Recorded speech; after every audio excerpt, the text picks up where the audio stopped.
Velkommen til lektielæsning med Jakob. Jeg har jo desværre ikke i dag, så dagens program er for dig, der skal være at gå i gang med en opgave, som er i den bløde bog, Du Bestrand Schülerguide, den bløde bog, og omme på side 13. Opgaven går ud på, at I skal lære at skrive en e-mail med jeres egne personlige oplysninger.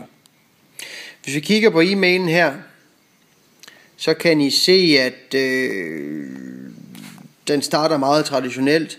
Hallo Peter, ich heiße Verena Eich und bin 13 Jahre alt. Ich habe am 9. Mai Geburtstag. Og sådan fortsætter den. Allerførst skal I lige have læst den igennem, e-mailen, og have oversat det, som I ikke forstår. Når I så er færdige med at læse e-mailen igennem og oversætte det, I ikke forstår, så skal I lige selv prøve at lave en e-mail magen til. Det vil sige, i det her tilfælde, der har jeg startet ud herop med at skrive Ich heiße Jakob Kokkedal und bin 37 Jahre alt. Ich habe am 18. März Geburtstag.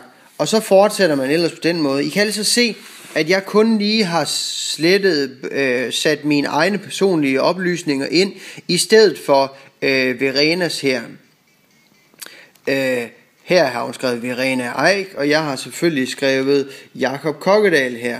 Her har hun skrevet 9. maj, og jeg har selvfølgelig skrevet 18.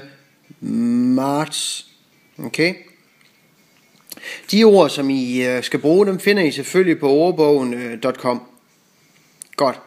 Nu kan det jo også være sådan, at når I kommer længere ned her, så har I måske lyst til at stille nogle spørgsmål selv til den person, som I stiller e-mailen. Det kan I gøre ved at flette nogle spørgsmål ind i jeres tekst. Det kan for eksempel være, hast du, har du, eller woher kommst du, hvor kommer du fra. Det kan også være et eller andet spørgsmål med hvor. Det kan for eksempel være, hvor wohnst du, hvor bor du. Det kan også være, wer ist, hvem er. Det kunne måske også være, was ist. Det kunne for eksempel, hvis det være et yndlingsfag i skolen, was ist dein Lieblingsfach? Og så er det altså ental, vi snakker om her. Hvis du spørger om nogle flere ting, så skal du sige, was sind deine Lieblingsfächer? Dine yndlingsfag i flertal. Det kunne også være, was sind deine Hobbys? Hvad er dine hobbyer? Hvorimod herop vil det være, was ist dein Hobby? Det vil altså sige, hvad er din hobby?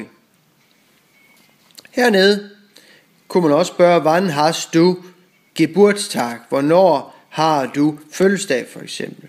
Når det her er bare nogle små eksempler på spørgsmål, I måske kunne flette ind i jeres e-mail, for at gøre den lidt mere spændende og gøre den lidt mere individuel.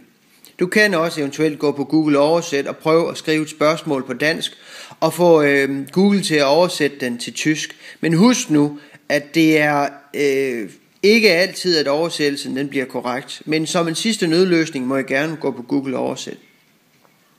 Når I er færdige der, så må I gå på eleventre. Så skal vi lige se en gang. Bum. Hvor jeg har sendt jer en masse links. Linksene fører hen til nogle opgaver omkring farver og en lille smule om tal. Og nederst nede her er der en opgave om Bayern München.